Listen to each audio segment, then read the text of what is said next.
नमस्कार दोस्तों, पृथक विचार में आपका स्वागत है। दोस्तों, पंजाब में आजकल कोहराम जैसी स्थिति बनी हुई है। जगह जगह धरने प्रदर्शन हो रहे हैं। आम जनता का जीवन पूरी तरह से हलकान हो रखा है और इस पूरे धरने प्रदर्शन की वजह से पंजाब का व्यापार बुरी तरह प्रभावित हो रहा है। आम जनजीवन का बुरा हाल हो गया है। और इस झगड़े की मुख्य वजह क्या है? इस झगड़े की मुख्य वजह है पंजाब की आम आदमी पार्टी सरकार और किसानों के बीच चल रही रसाकसी की। अब आप देखिए कि जिस तरह का व्यवहार आजकल पंजाब की भगवंत मान सरकार इन किसानों के साथ कर रही है, इस तरह के व्यवहार की कल्पना तो इन किसानों ने भी कभी नहीं की होगी। आज स्थिति ये है कि इनको धरने प्रदर्शन से रोका जा रहा है, इनके चंडीगढ़ कूच को रोका जा रहा है, इनके बड़े बड़े नेताओं को डिटेन कर लिया गया है, उन्हें धरना स्थल पर जाने की अनुमति नहीं दी जा रही, उनके घरों पर पुलिस के छापे पड़ रहे हैं, उनके घरों के बाहर पुलिस तैनात कर दी गई है और इसके जवाब में किसान जगह जगह धरने पर बैठ गए हैं। और अब तो उन्होंने इस सरकार के मंत्रियों और विधायकों का घेराव भी करना शुरू कर दिया है, उनके घरों को घेरना शुरू कर दिया है। तो ये अचानक से पंजाब का वातावरण इस तरह विषाक्त क्यों हुआ? इस तरह विषाक्त होने का कारण ये है कि किसानों को लगता है कि आम आदमी पार्टी सरकार जो किसान हितैषी होने का ढोंग किया करती थी, अब उसका एक तरह से व्यवहार वैसा नहीं रहा जैसे पहले हुआ करता था। आजकल वो किसानों का दमन करने में लगी हुई है और किसानों को कोई भी किसी तरह की अहमियत देने के लिए तैयार नहीं है। उनकी मांगे न सुनने के लिए तैयार है और न ही उन पर कोई विचार करने के लिए तैयार है। तो ऐसी स्थिति पंजाब में उत्पन्न क्यों हुई?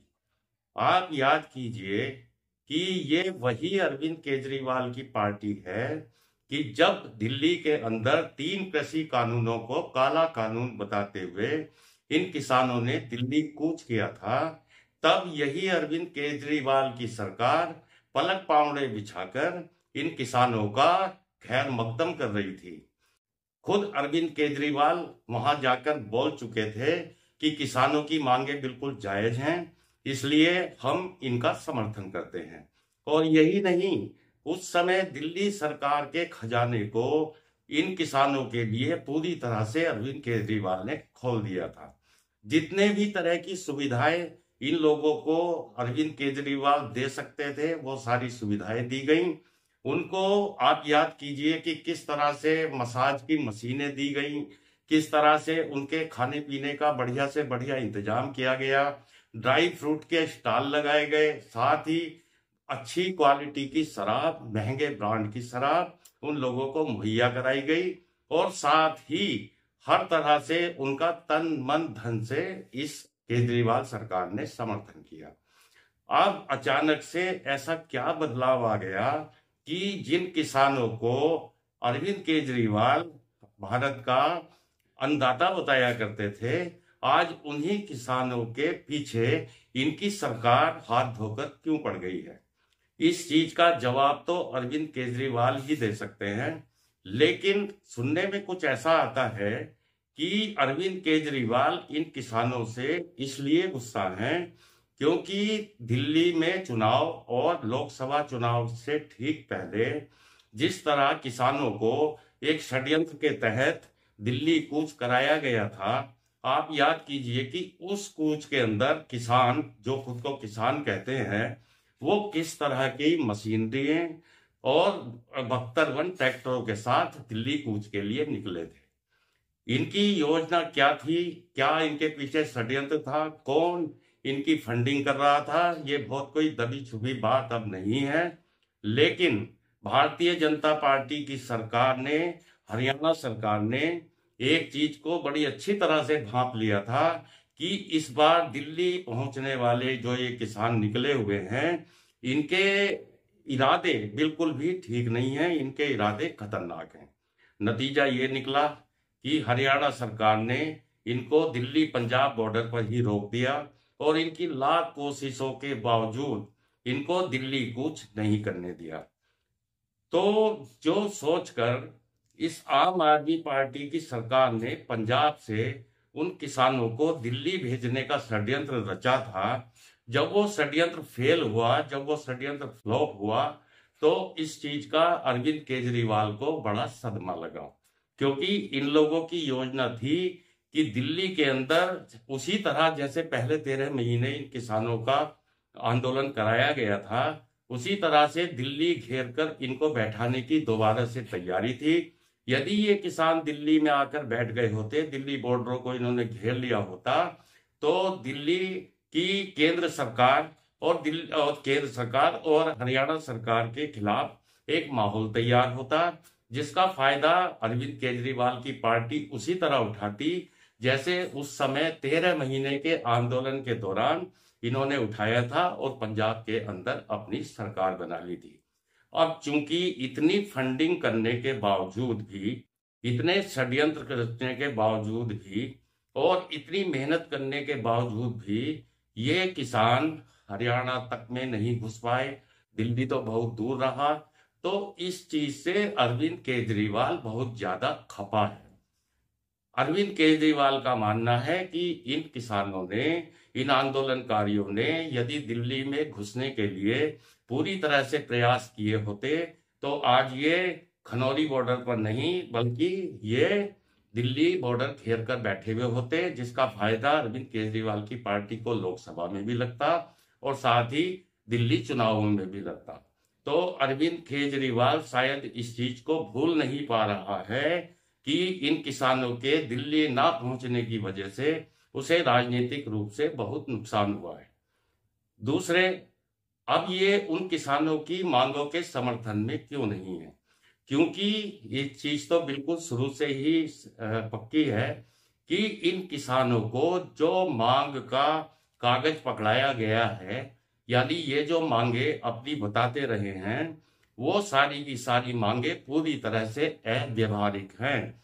यानी कोई भी सरकार इस तरह की मांगों को पूरा नहीं कर सकती। इस चीज को ये लोग जानते हैं, इस चीज को अरविंद केजरीवाल भी जानता है और इस चीज को वो सभी लोग जानते हैं जिन्होंने इस तरह के आंदोलन की स्क्रिप्ट लिखी है। लेकिन अब इनका दुर्भाग्य ये है कि हरियाणा में भाजपा सरकार है, दिल्ली केंद्र में भाजपा सरकार है और इनके मंसूबे इस बार पूरी तरह से फेल करने के लिए दोनों सरकारें अपनी कमर कसे हुए हैं। तो अरविंद केजरीवाल की बौखलाहट का सबसे बड़ा कारण ये है कि उसे न तो राजनीतिक रूप से कोई सपोर्ट इन किसानों की मिल रही है और साथ ही अब ये पंजाब सरकार को भी चलने देना नहीं चाहते। ये पंजाब सरकार के खिलाफ ही अपनी तोपों का मुंह करके बैठ गए हैं। अब अरविंद केजरीवाल के लिए ये बड़ी स्थिति विकट है। अरविंद केजरीवाल खुद विपश्यना के बहाने कहाँ पे बैठे हैं और दूसरी तरफ ये किसान भगवंत मान के खिलाफ पूरा मोर्चा खोले बैठे हैं। ऐसी स्थिति में क्या होगा? कुछ लोगों का मानना है कि ये स्क्रिप्ट भी पूरी तरह से अरविंद केजरीवाल की रची हुई है। अरविंद केजरीवाल का सोचना है कि इस किसान आंदोलन की आड़ में जनता में और किसानों में मुख्यमंत्री भगवंत मान अलोकप्रिय हो जाए और उनके खिलाफ जनता हो जाए, किसान हो जाए। तो ऐसी स्थिति का फायदा उठाकर किसी तरह पंजाब की सत्ता पर अरविंद केजरीवाल खुद काबिज हो जाए, खुद मुख्यमंत्री बन जाए। लेकिन अरविंद केजरीवाल को शायद पंजाब की तासीर की जानकारी नहीं है। पंजाब के अंदर कोई गैर सिख मुख्यमंत्री होना कोई आसान काम नहीं है। वहां की जनता इस चीज को कभी बर्दाश्त नहीं करेगी। तो अरविंद केजरीवाल यदि पंजाब को लेकर इस तरह का कोई षड्यंत्र रचते हैं या इस तरह की सोच रखते हैं, तो उनको इस चीज से बाज आना चाहिए। और एक चीज बिल्कुल साफ दिखाई देती है कि भगवंत मान के खिलाफ जो ये विद्रोह के बिगुल फूके जा रहे हैं, इसके पीछे कोई ना कोई ताकत तो ऐसी जरूर काम कर रही है जिसकी पूरी जानकारी अरविंद केजरीवाल को है। तो दोस्तों, आपको क्या लगता है, ये पंजाब का आंदोलन, ये पंजाब के अंदर जो आजकल कोहराम मचा हुआ है, इसकी क्या ये कोहराम पूरी तरह से स्क्रिप्टेड नहीं है? क्या इसकी स्क्रिप्ट ऊंचे लेवल पर नहीं लिखी गई है? मुझे तो लगता है कि जो कुछ हो रहा है स्क्रिप्ट के मुताबिक हो रहा है। आने वाले समय में और जल्दी पता लगेगा कि पंजाब को लेकर अरविंद केजरीवाल की सोच क्या है, और साथ ही पता लगेगा कि पंजाब की सरकार अब कितने दिन की मेहमान पंजाब में बची है। क्योंकि एक चीज तो इन्होंने बड़ी अच्छी तरह साबित कर दी है कि ये आम आदमी पार्टी के लोग जैसी सोच अपने दिमाग में रखते हैं, ये राजकाज कहीं का भी नहीं चला सकते। ये लोग सिर्फ दिखावा, झूठी बातें और पब्लिक को एक तरह से दिवा स्वप्न दिखाने के अलावा इनका कोई दूसरा काम नहीं है। पंजाब को इन्होंने बहुत पीछे धकेल दिया है। सुशासन नाम की चीज इनकी डिक्शनरी में नहीं है, और ये लोग एक तरह से पूरी अराजकतावादी राजनीति करते हैं। ऐसे लोगों से जनता को भी सावधान रहना है, और ऐसे लोगों से किस तरह उनका पीछा छूटे, किस तरह उनका पिंड छूटे, इस चीज पर भी अब पंजाब की जनता को मंथन करना चाहिए। अरविंद केजरीवाल ईमानदारी के मामले में पूरी तरह से बेनकाब हो चुका है। अभी सीएजी की केवल 2 रिपोर्ट टेबल हुई हैं, और 14 रिपोर्ट में से अभी 12 रिपोर्ट्स बाकी हैं। यानी कि अरविंद केजरीवाल जो खुद को कट्टर ईमानदार होने का ढोल पीटा करता था, उससे ये अच्छी तरह ये साबित होता जा रहा है कि इस व्यक्ति से ज्यादा बेईमान भारत की राजनीति में आज तक कोई दूसरा राजनेता नहीं हुआ है। धीरे धीरे सीएजी की रिपोर्ट एक के बाद एक टेबल होती जाएंगी, और अरविंद केजरीवाल की कलाई खुलती जाएगी। इस बात को अरविंद केजरीवाल भी जानता है। तो पता नहीं क्यों सत्ता के लिए इतनी तड़प उसके अंदर है कि ये इनके इन प्रकार किसी भी तरह से वो पंजाब की सत्ता पर काबिज होकर दोबारा से अपने मंसूबों को किस स्टाइल में, किस अंदाज में और कहां तक पूरे करने की पटकथा लिखे बैठा है, इस चीज की जानकारी तो अरविंद केजरीवाल को ही है। हम और आप तो केवल कयास ही लगा सकते हैं। तो दोस्तों, आपको क्या लगता है कि पंजाब के अंदर जो ये आजकल ड्रामा चल रहा है, क्या इसका पटाख से अब जल्दी नहीं होना चाहिए? इस दिशा में पंजाब की विपक्षी पार्टियों को, केंद्र सरकार को भी प्रयास करना चाहिए। पंजाब एक सीमावर्ती राज्य है, और पंजाब के अंदर किसी भी तरह की अशांति इस देश के हित में नहीं है। तो आज के वीडियो में इतना ही। अगले वीडियो में मिलेंगे किसी और विषय के साथ। तब तक के लिए नमस्कार।